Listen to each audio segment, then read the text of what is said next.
Hello everyone, it is Joe here from Omnipoke, the channel that brings you guys everything Pokemon. If you're looking for PTCGO codes, including the stuff from Vivid Voltage, make sure you go ahead and check out the Potown store. You can get a 5% discount on your orders using that code Omnipoke. For today's video, we're going to be going over the top 10 decks in Standard. We're in quite the developed meta right now, and that's going to continue to be the case throughout the Players' Cup 3. We're going to be getting our 50 tournament keys on the 26th of Jan, and we'll be able to play in tournaments for 1 month. And yeah, we can see where we get to with those keys and whether or not you will make it into the regional finals, which then goes on in late March, I believe, and then into the global finals, so the chance to get that Sweet Travel Award for one of the upcoming internationals. So plenty to play for. One of the best things we have to be excited for as competitive players right now. So let's get a view of the top performing decks throughout the Vivid Voltage meta. This isn't really an opinionated top 10. This is based on the stats of all of the online tournaments that have been played over on Limitless TCG, because those are the things that I can get stats on. So let's jump straight into it. Starting off with the number 10 CP earned, and this is a fake statistic that I've done. Essentially every online tournament that's been played, I've counted as, League Cup CP.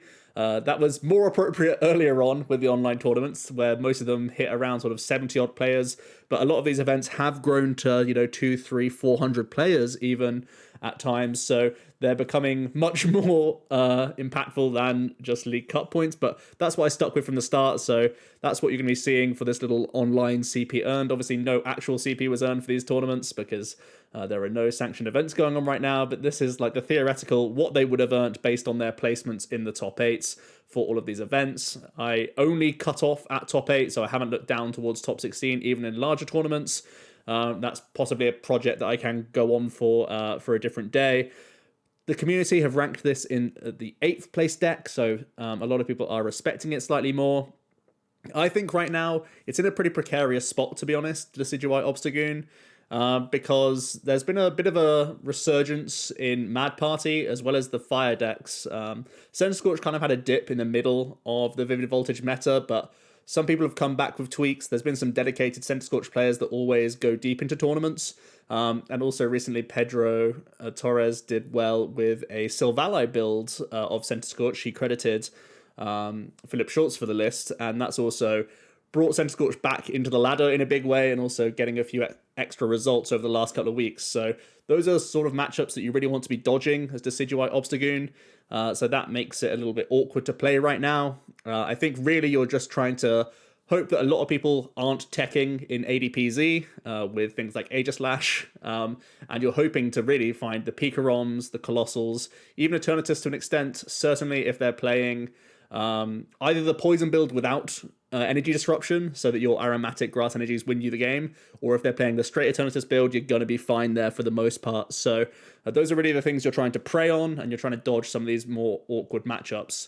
Now, I am going to be giving you guys skeleton lists to go off of, and then you can go ahead and make your tweaks as you like. So you can see that there's a 51 card list here, which gives you 9 slots to play with. Now, on the next slide, I'm going to give you some pointers as to what else you could be putting into the list in terms of other cards, but there's always the option of just increasing counts, getting that second Dartrix in, getting that 4th Decidueye in, getting that extra Marnie, that extra Rosa, those extra basic grass energies. First things first is consistency, of course, so when I am going over some of the tech additions that you can play with, do bear in mind that you can always improve your deck list first by bumping up counts of the most important cards for the deck. But with some of those remaining slots, here are some things you can certainly think about. Right now, it's only got the Fione in there for the gusting, so possibly having Boss's Orders in there to take more control could be important. More Ball Search is always okay. Interestingly, the list is playing no Stadium at all, and I prefer playing additional Ball Search cards than playing Turffield right now. Even though Turffield has amazing synergy with Decidueye, you don't really want to be committing too many spaces to that Stadium, and there's so much chaotic swell in the format that I feel like it's better off just ignoring that Stadium War and just going for raw Ball Search cards to make sure you're getting value for those evolutions. Then there's the question mark of the tool you want to be using, if any. You don't have to be playing these, but things like Big Parasol can help out against things like Zamazenta in the Luke Metal matchup, so they can't just remove your energy cards. And a few other things here and there. Big Charm can keep you out of range of certain attackers, which is also pretty important for you. So these are all options that you can think about adding to your Decidueye Obstagoon deck list. Another quick note is that the CP earned for the Decidueye Obstagoon was separate from the Desi Snorlax, which is basically a straight build of Decidueye that just uses Snorlax more so to lean on for the early game draw. But typically we've seen better results with the Obstagoon build anyway. And I did just want to mention Decidueye being a solo sort of carry, but it feels like more often than not the Decidueye is going to be important for some certain matchups, so worth keeping in the deck, I feel. In at number 9, we have Colossal VMAX. And the community actually ranked this quite low. They rank it joint 15th with a couple other decks in around there as well. Another one on the top 10 actually is also ranked in that 15th spot, which we'll get to in a moment. But yeah, Colossal really was the breakout deck, or one of the breakout decks from Vivid Voltage. Didn't make a huge splash, but it certainly has made an impact, mostly due to its type coverage. You can see there its favorable matchups really still bear that sort of mark, that you're trying to hit them for weakness, the Pikaroms and the Eternatus players, and those are really the things you're trying to see as much as possible throughout the tournaments. Some of the more awkward matchups, you don't really have an answer to Decidueye Obstagoon. You also have really poor answers to Zamazenta, so oftentimes those are your more difficult matchups, with a few close ones in there as well. Mad Party wouldn't seem like a favorable prize trade, but just the raw bulk that you have of Colossal and the healing cards you can play, you can actually run them out of energy cards before they take their 6 prizes, so they have to play more carefully than you'd imagine. Mewtwo can be an even one. You do oftentimes play the Mimikyu in here to remove those abilities from the Mewtwo, but even then they can use some other attacking options, and essentially they just have more variety than just a straight Pikarom, which is just going to be using Crushing Hammers, which isn't super effective really against Colossal when it already has natural acceleration and such a cheap energy attack cost, so you can see how that matchup is brought a lot closer. Really, I don't think Colossal has ever been super popular for a lot of people because it is kind of one trick in what it can do, but it still has a decent amount of points earned, and we're finally getting towards a point where more and more people are getting happy with a list. And here is a 54 card skeleton for you guys to kick you off with Colossal VMAX. Nothing too much to say here, really. It is still playing one copy of Galarian Surf Fetched, not necessarily because it can be a Zamazenta answer, although it can be a soft answer to that card.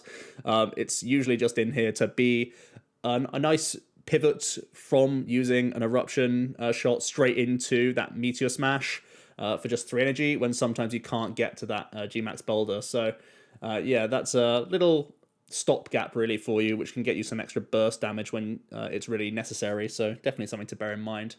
For the remaining slots, again, I always will preach that you can play additional counts of certain cards that are important in the deck, but you could also think about adding in some few other things here. Things like Eldegoss V could be your way of potentially using more Boss's Orders aggressively, or having that synergy with things like Malolana as well. Some key turns that you have to try and fish out the Eldegoss to make sure you get the right supporter that you're looking for, or potentially just going ham with Great Catcher. Obviously, your type coverage means that you're very good at grinching Dedenes and keeping up with that race.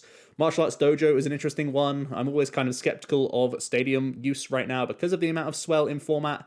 But one notable thing is that a lot of ADP are going to 1 swell and sometimes 0 Stadium altogether, just because there's so much swell in the format anyway that people are dropping it. And if that's the case, Dojo puts a real shift in against that ADP, because you're pushed to 140 damage with your early damage pressure from Colossal, so you can set up a much easier 2-shot against them, which is super scary for them. Also, there's the option of Reset Stamp. When you're playing a big wall, sometimes your opponent is just frantically looking for Boss's Orders to get around the big guy and take easier prizes elsewhere. So punishing them for that initially, and then also reset stamping them low so that there's only a big guy left in the active for them to deal with, can sometimes be a nice win condition for you. In at number 8, we have sort of the newcomer to the format, really. Even though it's not a brand new archetype, the Mad Party deck, it really did gain a new breath of life with the Giovanni's Exile include that's come of late, that allows you to trade more as a 1-prize deck, which is really important for this archetype, because your initial damage output isn't all that great. You get to a very strong late game where you thinned out basically every card, so you almost always stamp-proofed yourself. Even if you're not completely stamp-proofed, you've already got the Poltergeist sat there on the board, which can get you additional draw throughout the game. So you're naturally just thinning a lot of cards for your deck, just with the nature of having to spam Research and Adene for your damage output with the Mad Partiers.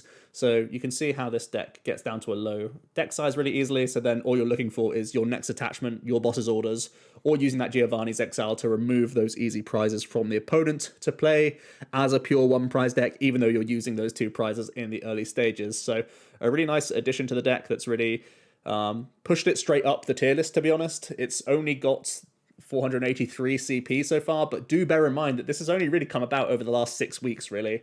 That Mad Party's been a thing, really, with the Giovanni's Exile include. So it's done very, very well in quite a short span of time. And I think, you know, given more weeks of results, the Mad Party list could have shot even further up. So I think this is kind of underrated right now. The community rank it in the 10th spot.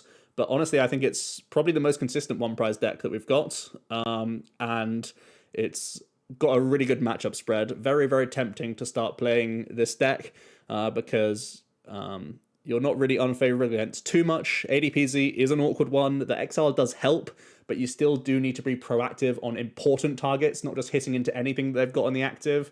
Really making sure that your damage is worthwhile in those opening stages. And really, you kind of need to pop off in that matchup if you can, because you need to be hitting into that ADP as quickly as possible. You can't let them get that free ultimate rate off. You need to have affected the board in some way, either by response knocking out the ADP over a couple of turns, or by at least knocking out bench Pokemon like their Dedenes and stuff like that, to keep up with a prize race so that you're not just dead on board to them gusting 2 times, as that's often the case with ADP. Luckily, the Exile really helps out that option to at least force ADP into attacking 3 times, even after they've used the GX. So that's the only really thing going for the Mad Party deck in that matchup, which is admittedly one of your more difficult ones. Like I said with Colossal, the same can be said for Luke Metal, where they're just really annoying resource-wise, and they can make you run out of energy cards because they are so naturally tanky. They often play Crushing Hammers. They have that GX attack that can remove energy from you, and your triple accelerations naturally discard themselves at end of turn. And you have such low hit points with Bunnelby that basically whenever they want to just use a Steel Fist on the Luke Metal, for example, they can just take an easy prize card there whilst removing energy. So tons of ways that they're taking energy off your board, and sometimes you just don't have the legs to get over the line in that matchup. So a couple awkward ones in there, but against some of the other top decks in the format, you trade very, very efficiently. So a strong deck for sure. For the shell, it's a 58 card skeleton, so hardly a skeleton list at all, almost the entire 60 given to you here. But that's because there's not much space to work with, to be honest. A lot of the counts you want to maximize because you're trying to go Sonic fast, really, and get as many Mad Partiers into that discard pile as quickly as possible. The Giovanni's Exile has cemented itself as a definite one-of in the deck. You can't go lower, really, so you want to make sure you have at least one of those. And possibly even having access to a second copy or a pal pad may be worthwhile. Fion could be an extra way for early aggressive gusting. Like I said, against the ADP, you need to be making sure that you're hitting relevant things. So this Fion really allows you to push things to the bench when you haven't really had the chance to boss in those early stages. You're more often looking to research the opening turns so that you're getting rid of Mad Partiers as quickly as possible. So that's a nice one prize option. Mew to give you extra protection against sniping, which is potentially important for Pikarom. It's hard for them to build that full blitz, but just having that answer can always be nice. And then there's the small thoughts about being worried about stadium usage. Most importantly, Eternatus oftentimes plays a high count of Power Plant, and this deck is very reliant on Dead Change, so having a searchable resetting hole Marshadow to remove that early on could be nice, or just playing Kotick Swell to protect you from not only the Power Plant, but also possibly things like the Wondrous Labyrinth. So it might be worth committing one space just to one of these two, whichever one you feel you prefer. In at number 7, we have Mewtwo. The community have ranked this slightly higher than its actual CP earned placement. Essentially, this just plays slightly differently to Pikarom. Rather than playing Crushing Hammers, you're choosing to have some versatility in attackers alongside Aurora Energies, and you're using that Mewtwo and Mew tag team to be your front man, whilst having the Pikarom and the Raichu either on the bench or in the discard pile, and you're just sort of making the most out of Full Blitz early on. I do think this is often just less seen than some of the other decks in the format. It's quite a difficult one to play because naturally when you have so many options, it's navigating your hand and navigating those options throughout the game is going to be down to the player and the experience that they have with the Mewtwo deck.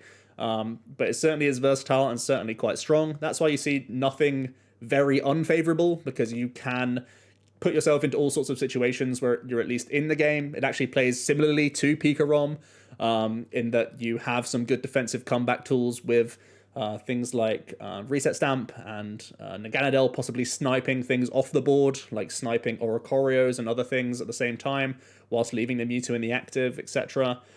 You've got a ton of Marnies in here as well, so a lot of hand disruption on your side, and tempo-wise, you also play similarly to Pika-Rom because your opening turns are often similar, where you can go for Bolt-Turned into Full Blitz into then those other attacking options, but you can play more flexibly if you want to go for early Vileplume GX, for example, where you can blow up your Coco, attach an Aurora, and suddenly you're able to burst out 180 damage. That can be very threatening for a ton of things. So oftentimes it makes your opponent play quite differently than they would against Pika-Rom because you just have more options available to you that they have to bear in mind. Your most favorable matchup is probably Decigoons. Yes, they can sometimes play that Mimikyu, but you do have easy ways to heal and gust around as well and still hit and knock out that Mimikyu, of course, whilst at the same time you can you just have the Greninja that just gets through their regular goons. So just something to bear in mind there. A lot of easy push potential against that matchup if you really want to. So again, this is a list that's kind of chock-a-block right now. There's not too much space to play around with, but we are at 57 slots, so giving you 3 to play with. As always, I just want to say that like you can always just go ahead and add additional counts, like adding the extra boss, the extra Marnie, the extra like air balloon or whatever. That's like, I'm never going to question that. Those are always like good choices, but there are some other cards you could consider for those remaining slots. A couple extra GX Pokemon that you could think about. Having that Tag Purge option with the Latios can sometimes be very powerful. Having the Horror House GX with the Gengar Mimi can be really important, especially in best of one tournament key scenarios. Just being able to Horror House into instant win definitely has its value time-wise, as well as just putting people in that really rough spot from the outset. There's the option of having Dream Revelation Jirachi just as a one-off possibly because you're already playing air balloons, etc. You could just have this in the deck to be a pivot for you to give you some extra help against reset stamps from the opponent. Radar is an extra way to search out Pika-Rom and Choo-Choo, which are some of the more heavily used attackers in the deck. And there's also the option of having Big Charm in here just to push your Mewtwo out of range of a few other attackers out there in the game right now. I know I've seen ADP sneaking Vitality Band back in the list. It's actually one of my favorite includes of modern day ADP. So having Big Charm to offset that could sometimes be pretty helpful for you.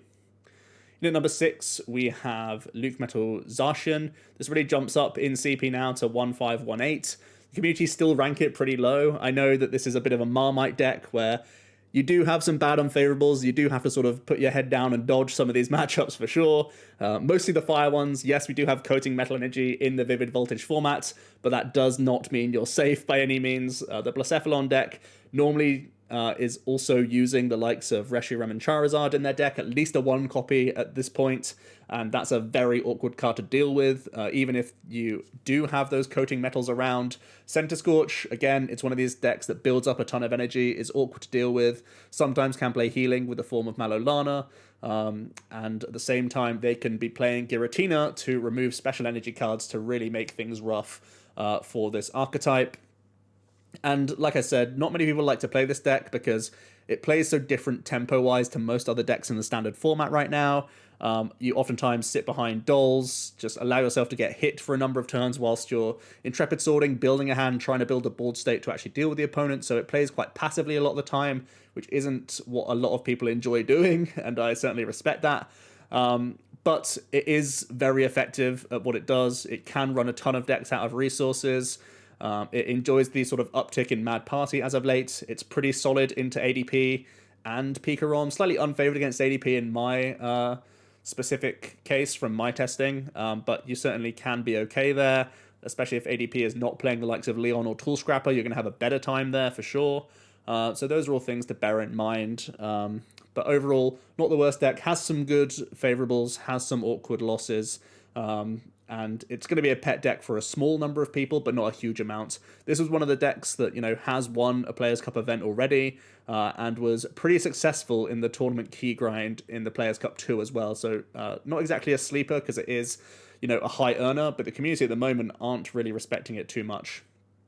So for the skeleton list, we're at 56 cards right now. And you can see there's still a few spaces there for you to play around with. As always, I'll just preach that you can increase counts. For example, an extra coating or an extra basic metal, a second copy of Luke metal, because it is just that important. Could all be worth considering. For some other remaining slots, though, Tool Scrapper, possibly a big one, especially if Big Charm is going to be a big card in ADP. I know as of late, Big Charm has snuck into their list in higher and higher counts, sometimes as high as 3 Big Charm in modern day ADPs. So having Scrapper for their Zacians means that you can have a much better time against them. Having Celtic Swell in your deck as a 1 stadium removal is going to be important. Effectively 2 stadium removals, actually, if you're the one putting your stadium in second. Just gives you a bit of safety against a few things here and there, and it's going to give you a slightly better time against the welding decks. Yes, they're some of your worst matchups, but you can try and tempo out of them with high Marnie count, swelling them down, and just hoping it's hard for them to accumulate attacks alongside coating metal energy. And there's the option of Guzhala. At the moment, there's only 1 tag call in here, but if you lean more heavily into the tag call engine, having a Guzhala gives you a guaranteed energy, which is surprisingly important in the early turns for the Luke Metal, because you don't have the same amount of raw draw as other decks because you're not playing Crobats to Denes. So just actually granting you more access to an energy attachment is super important in those early turns. At the same time, if you do put that Celtic Swell in, it can be established early on, and it can also grant you early metal goggles, which is super important in certain matchups. Again, it can be a big deal in the ADP matchup, so they can't just use an aggressive Zacian tactic against your Zacian, because that's oftentimes what the matchup comes down to. Who has the last doggo standing is basically the matchup in a nutshell, so having early protection with goggles could be a really good deal for you. In at number 5, we have Blacephalon. The community have ranked this in 4th, and it's earned quite a number of CP. I've actually done a cheeky thing here. I've added in the CP of the Welder Box deck, the Tempozar deck, alongside the Blacephalon archetype, because I think they are functionally very, very similar. Recent Tempozards have played double Blown and 4 Fire Crystal. Regardless of the cheek of putting these 2 CPs earned together, it would still sit in 5th place. It was slightly higher than Luke Metal and lower than our 4th place deck anyway, even with this buff of Tempozard. But just letting you know that I have lumped those 2 things in together, partly because I love Turbozard and wanted to squeeze it into the video somehow, but also because I think it makes sense because they play so similarly in the common, like in the 2021 Vivid Voltage meta, I guess you could say. And its matchup spread is really insane. This is always the thing. Your mouth starts to water when you think about Blacephalon and how, in theory, it should do well against so many things.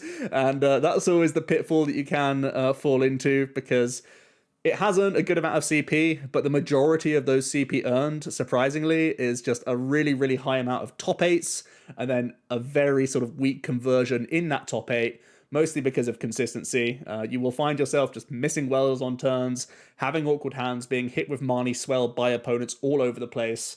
Marnie and Swell is a necessary evil in the format right now, and it's basically just out of respect for Blacephalon, and to an extent Centicorch as well.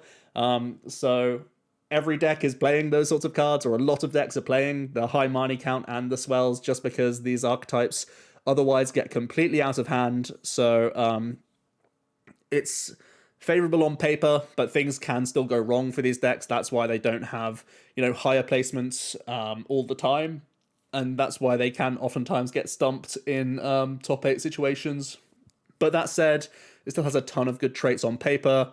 Blacephalon went very far in Players' Cup 2 Global Finals, and there's a ton of reasons to back it as well. And just a quick word on Tempozard. Obviously, it's kind of like my brainchild. I'm really happy about the archetype, and it's one that I've played a lot, obviously.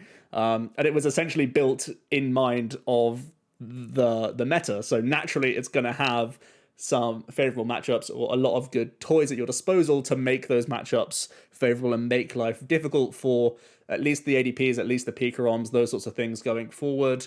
And when your unfavorables are like Mad Party and Choo Choo, which are probably going to be around, like a 5% of the meta, each at the high end, I would say. then those are good things to have on your side. The meta's going to more often be in your favor and your sort of matchup to lose rather than a bad matchup that you're staring down, again, for the most part, I would say. So for the skeleton list, this is a 55 card list, and this is going to be transferable for both Blacephalon and for Welder Box. Interestingly, I've actually played some Tempozard Welder Box decks that actually play 0 Blown and only just 2 crystals. So that's something that you could consider, where you just have more gusting with great catchers, a higher count of the Reshizard, also something like a double coming into the list.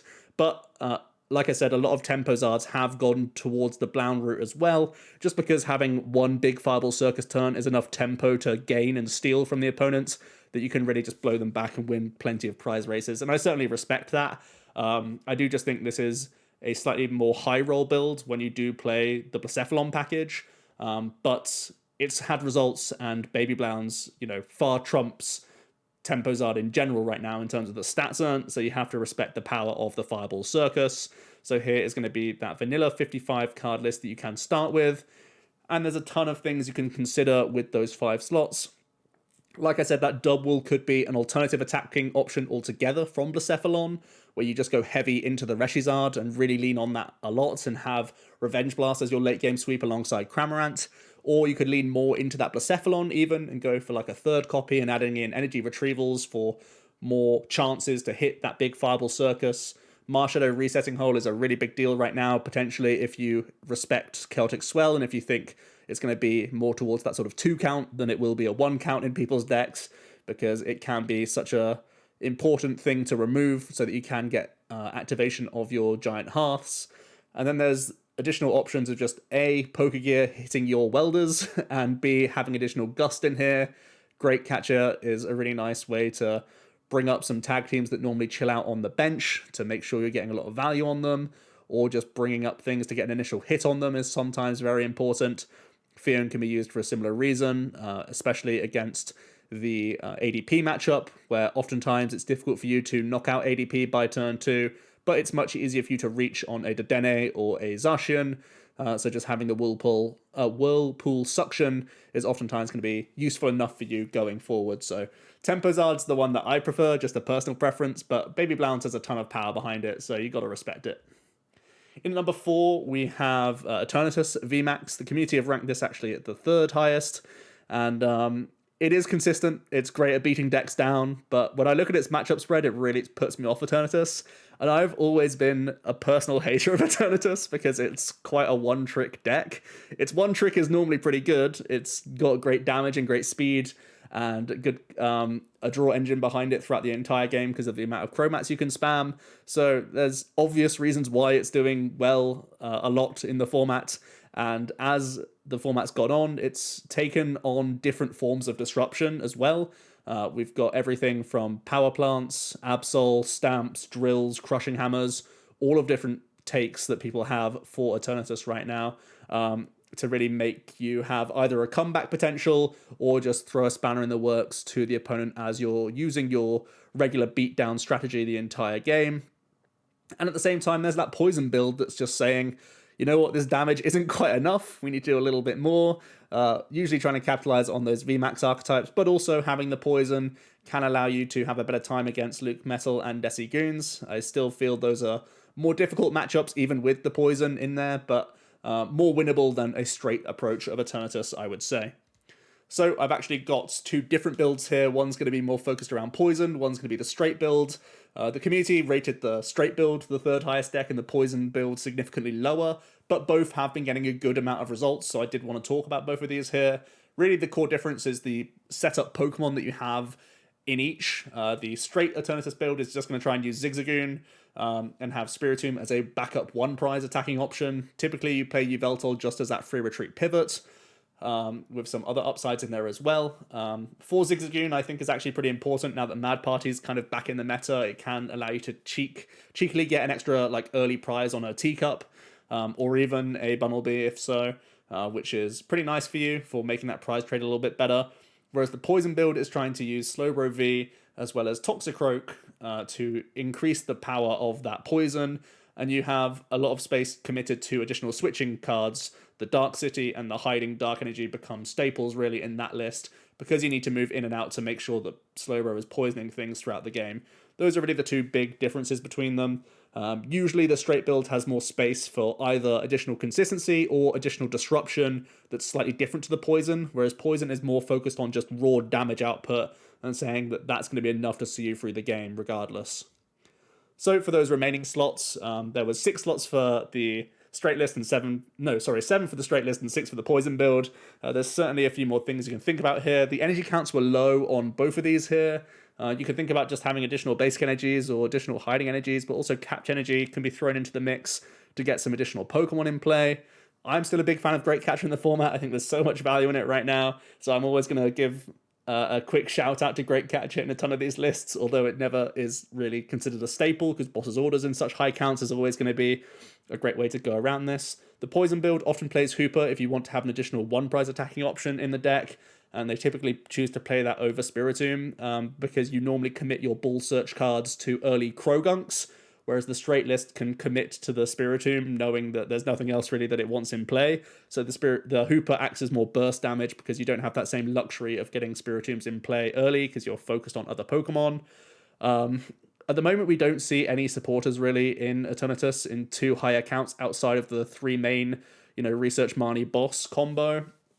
But there is some builds out there that play Pokegears and allows you to reach on certain supporters just to help it out against that stamping from other people. And if you are doing that, Birdkeeper could be a reasonable one-of in the deck, especially for the Poison build. It gives you an extra switch out for your Slowbro V. At the same time, it can give you a relief against paralysis from Choo Choo in the Pikarom or Mewtwo matchups, so something to bear in mind. And then there's the Disruption package that I mentioned earlier on, choosing to throw in stamps or drills for some discard for mirror matches and a few other matchups out there. Power Plant to slow down to Denes in a ton of decks, and to also shut down that Mewtwo to a certain extent as well, and really punish Pikarom players or Mewtwo players using Bolton to attach to the Mewtwo. It can really set them back a long ways. Absol can be shutting down Air Balloon, which is important again for Bolton use, and to an extent Zacian use in the ADP matchup. And Stamp is Stamp. You're just trying to get people out of their bosses a lot of the time because you often have a ton of Crobats just waiting for them to finish off. In at number 3, we actually have the Centiskorch, and I think the community were tied with Centiskorch and Eterna for their top deck, and this one's got slightly more points earned. Centiskorch is really good into most multi-prize attacking decks. You're pretty close against Eternatus, but a lot of the other ones you're pretty good into because you are just so big and you do a good chunk, especially when you do get to go second. You do hit that Weldon, you do hit that Volk. It can be really demoralizing for opponents because the Centiskorch just got way out of control and they have no real way back into the game because they know that one Centiskorch is going to carry so far. And if you ever just hit that second Welder on the backup Senti, you're going to be good to go and there's not much they can do about it. However, there are still some slightly awkward ones in here. There are some one-prize decks like Blown and Mad Party, which can trade fairly efficiently. And Pikarom just has that much comeback potential right now that it still can be an awkward matchup. I think especially if they're playing Big Charm as well as Crushing Hammer, that matchup can be swung back in their favor. Or if they are playing, for example, a second copy of Mewtwo, just having that extra hit points and a random Crushing Hammer hitting heads here and there can keep you out of range and make life a little bit more awkward for the Senti player. It essentially makes them continue to commit all to one Centiskorch, and then by the time that Centiskorch is knocked out, they're suddenly going for Stamp Paralysis, and you have to try and accumulate a ton of things all at once, like a Welder to reach further damage, whilst also finding a switch out, and this, that, and the other. So you can see how they can make it difficult for you overall, and I do think it's a slightly unfavoured matchup. But Centiskorch has been good since the start of this Vivid Voltage meta. It's sort of had a few peaks and troughs, and there's been a few different builds out there. Like I said, more recently, there's the Silvally GX build as well. So that's definitely something that you can think about. It's a sort of newer engine, and it gives you some great stamp proofing, which is one of the weaknesses of Centiskorch, especially against Pikarom, like I just mentioned. So trying to even out that matchup or make it more favorable for you certainly has its upsides. So I think Jirachi has kind of been the tried and trusted throughout the entire meta, but the Silvally build certainly has its perks. And just like with the engine with Eternatus, I'm going to do the same thing with Centiskorch. where the difference is literally whether you're playing Scoop Up Net Jirachi or if you're playing Silvally and an increased count of Com. Sometimes you also see an increased count of Cherish Ball for early Dedenne or early Silvally for that turn 2 as well. So those are really the only changes between the two lists. 9 and 10 cards between them for those remaining slots to talk about. Usually you do see an accompanying attacking partner for Senti. Dubwool/Cramorant can be colorless attackers, so you don't just get wrecked by Bronzong, which is kind of nice.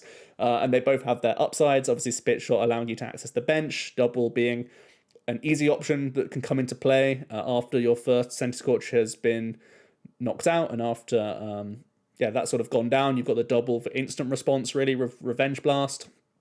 The Reshizard can be really fast tempo. Like I was saying with the Tempozard deck, that list is basically completely built around the Reshizard, so you know it's a powerful attacker in the game right now. And the Heatran is another option once your Centiskorch has been committed to. You could go ahead and move straight into a Hot Burn for a huge GX attack out of nowhere. Consistency-wise, Oricorio could be an option for the straight build. Instead of having the full commitment to Silvally, you could just commit one space to Dance of Tribute instead to give yourself some better stamp proofing. The only awkward thing about Oricorio is oftentimes the Pikarom player is trying to paralyze you, and they're going to try and set up a two-shot to actually close the game, so there are times when the Oricorio isn't quite as effective as you'd like.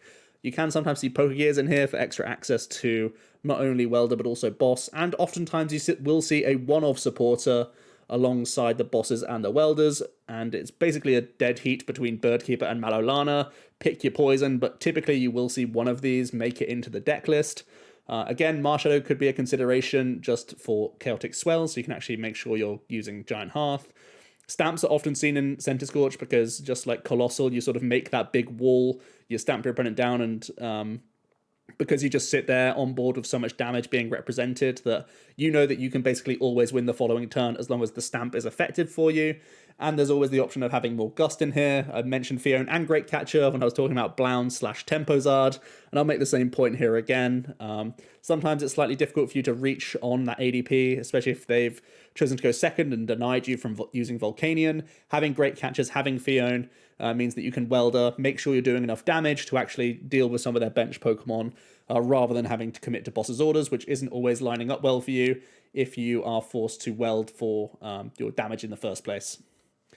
In at number 2, and actually the highest ranked deck from the community, is adp-zacian. It's actually been kicked off top spot after many, many weeks, and its CP earned is 3,201, so it's still an S tier archetype, I would say, alongside the best deck in the format.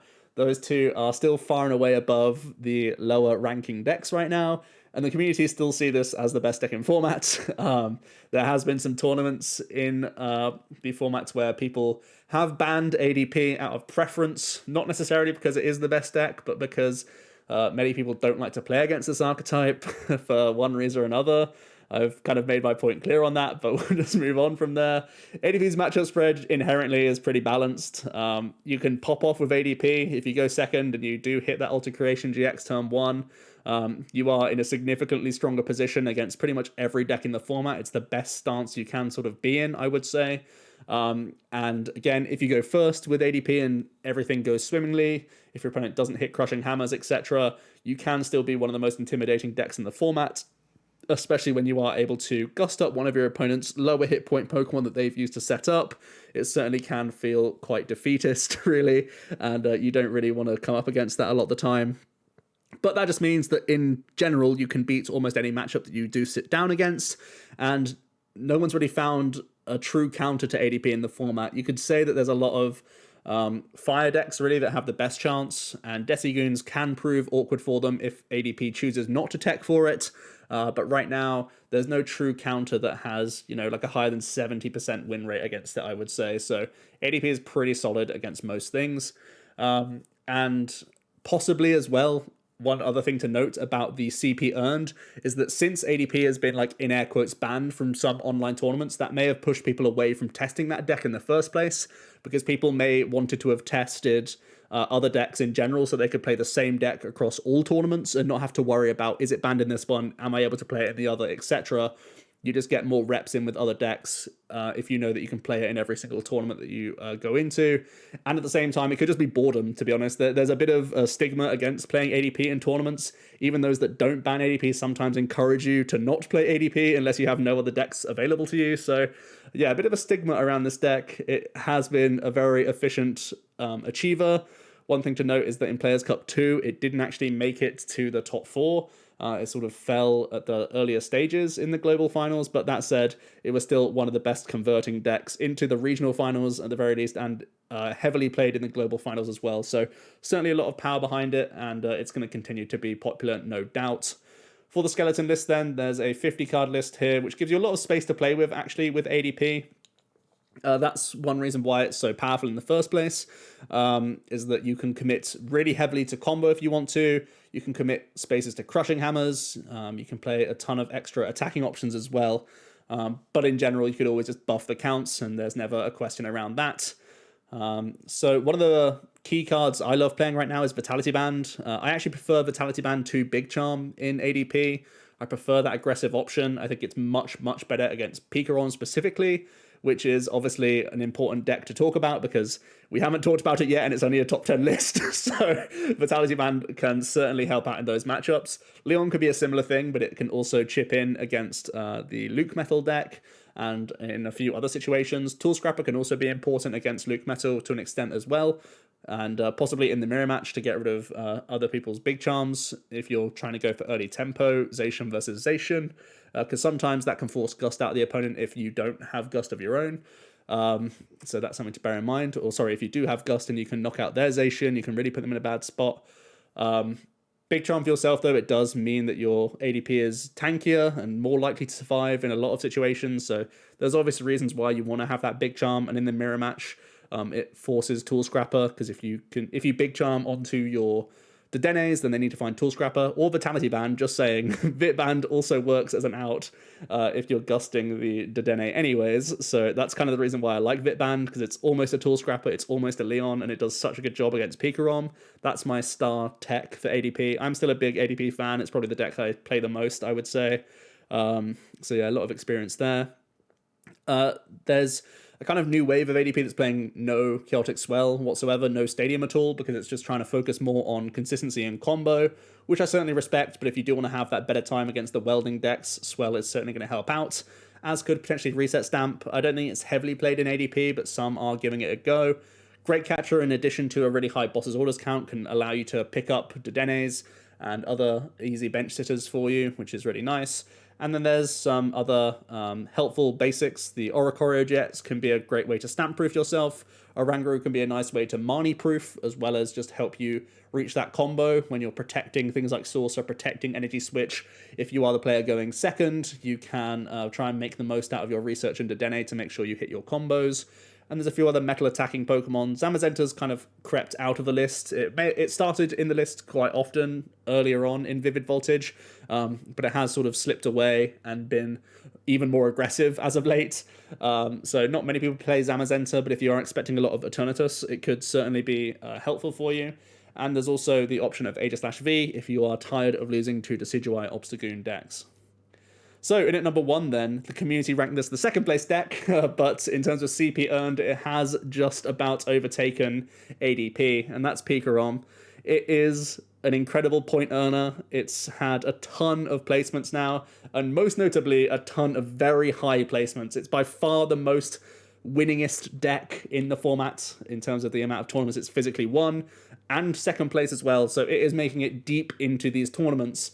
And I think there's a real obvious reason why. It's that it can play great on the front foot and it can play great on the back foot as well, because you have crushing hammers and stamps to fall back on and paralysis from Choo Choo. So if you're ahead, things can get out of control because Bolton becomes insane when you're ahead on board, and when you're behind on board, you've got that comeback. So Choo Choo is the most consistent deck in the format by far if you build it that way. And at the same time, you can play well going ahead and you still have combat potential all over the board. So yeah, very, very powerful deck. Its matchup spread isn't the best, and there are some ones you want to be dodging. Decigoon's probably being the most obvious one, as well as Colossal. Mad Party is also slightly unfavorable. but you still have combat potential in that matchup if you really want to, and if you can ever make the tag bolt work for you, that's going to be a great way to make a big comeback. But really, everything's wedged in the middle, and that's because the format is kind of revolved around Pikarom. You never really see the top deck have incredible matchup spreads because people are targeting the top deck for a reason, because it's just naturally inherently one of the most powerful, and that means they're all making techs and different decisions to actually combat the best decks in the format. And I think really it's only Pikachu and Zekrom as well as ADP that sit at the top right now as the only 2 tier S decks in the format. So all of the other decks are sort of taking note of what's being played in these decks, what sort of damage they deal, what sort of hit points they have, and they're trying to make it as close as possible to these 2 archetypes. So naturally you can see why there's a ton of evenly spread matchups and only slight favorables for you, because no one wants to take an L to Pikarom or ADP because it's just such a silly thing to do when they are likely going to be 2 of the most popular decks in the format right now. So let's look at the skeleton list.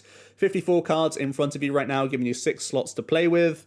And again, this is just a pretty simple shell of Pikachu and Zekrom. Throughout the Vivid Voltage meta, it was figured out pretty early on what the best 60 was for Pikarom, or at least the best 54 cards like you're seeing in front of you. I don't think there'll be any Pikarom list that made it into the top cut that didn't play all of these cards, since the Mewtwo and Mew was added in to help deal with Colossal early on, and also just having that extra 30 hit points is really important against Centiskorch. It forces them to have an extra energy attached, for example, and that extra hit points forces Vitality Band or Leon out of the Zacian player as well. So there's huge reasons as to why the Mewtwo is a great card, and sometimes you even see 2 copies of it in the deck list. And with the remaining slots, as well as just potentially increasing counts, you can think about some other cards. Energy Switch was really, really close to being a staple in the 60, but I have seen some lists that just forego the Energy Switch and just go for a higher bolt and higher balloon count, and just really lean into that Electrify as much as possible. There's a few downsides to that. Obviously, if you're forced to go first, it's less helpful to you, whilst having Energy Switch means that you could still get that turn to Full Blitz off that little bit more consistently with the help of Tapu Koko. And Energy Switch just helps you play better against Crushing Hammer at times. So you can be a bit more efficient whilst having those Energy Switches in the deck. Normally is a 1 or 2 count. If you really want to go crazy, you could also think about having Tag Switch for some big power plays when you're really just jumping off of one tag team that's possibly taken a hit early on and just committing to something else. To either make Bolton stick around for a little longer in terms of high damage output, or just powering it up out of nowhere, for example.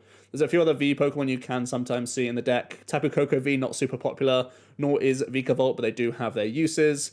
Great Catcher again, it's a card that I just really like in the format, and again could come up trumps here, as so often it's important for the Pikarom deck to be getting the initiative with Full Blitz on certain cards, because you're never really looking to take big one-hit KOs a lot of the time, unless it's with Bolton in the sort of latter stages of the game. So sometimes that early hit on the first tag team is a really big deal, especially in like mirror match situations and possibly ADP as well.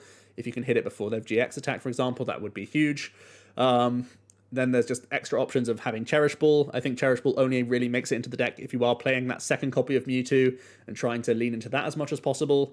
And alternatively, if you're going away from the Mewtwo and keeping the Pikarom as the forefront, Big Charm can be that way that you can jump up to 270 hit points. So that rounds out the top 10. Let me know what you guys thought about it, and possibly some of these decks, why they didn't make the top 10. Again, I've been completely unbiased here. I've only put the top 10 in terms of rankings, with a small asterisk that I didn't actually put Welder Mewtwo in the top 10. Now, Welder Mewtwo, I think, actually got the 8th amount most of CP, but I think because there's already Centiskorch, Tempozard, and Blounds, 3 better Welder decks in the format in terms of their consistency and their performances, that I didn't want to put another welding deck on the top 10, because it's literally the 4th best choice that you could be playing, so it just didn't make logical sense to me. So that's why you didn't see any Welder Mewtwo, despite it having, I think it was the 8th ranked CP earned. So you could say that that's a little bit harsh, but I've otherwise been completely unbiased to the top 10. And here are some of the other outside the top 10 options in terms of their rankings. Rillaboom Egg Grouse recently had a small resurgence. That Super Growth combo can be very powerful with Voltage Beat. The energy removal option from the Tropical Hour can be devastating against certain archetypes. So as long as you can dodge some of the fire decks, or start incorporating your own Mewtwo and Mew into the deck to remove that weakness from fire, you can have a slightly better time there. Dragapult Lycanroc's an interesting sort of way of removing energy and incorporating some fighting type coverage into your deck, whilst also having the power of Max Phantom to fall behind. Whimsicott has really fallen off after being a pretty hot deck early on in Vivid Voltage meta. I think more people have realized that Mad Party is actually the stronger solution. Basically everything you can do with Whimsicott, Mad Party often does better, which is a sad thing to say because I was a big fan of Whimsicott. But usually more people will be playing Mad Party, and probably for good reason. There's also the Psychic build of Mewtwo that has gained a few CP here and there. Again, there's those benefits of having Horror House early on and some hand disruption combos going on. Phantom, the Donphan Spiritomb deck, has not really kicked off, but it has had some highlight reel moments in terms of placements, as has Excadrill, oftentimes with Cincino as the draw engine and a small line of Altaria, just to be an awkward combination against a number of decks in the format. So yeah, that's my top 10, guys. These are the sort of outside the top 10 picks that I'm at least respecting and thinking are sort of hot topics right now that people are picking up on and you might see throughout the tournaments. Good luck to everyone who is playing in the Players Cup 3, be it just having a few goes at early tournaments, and if they start going well, you can start playing more, or if you start doing badly, that just motivates you to change up your deck and make tweaks to your play or whatever else, and some different tech cards possibly. Maybe this will be a useful video for you throughout the month if you want to change up or if you just want to have a tweak here or there. I'm hoping that's the case for you guys. Hope you did enjoy. Good luck with the Players Cup 3, and I'll see you in another video tomorrow. Cheers.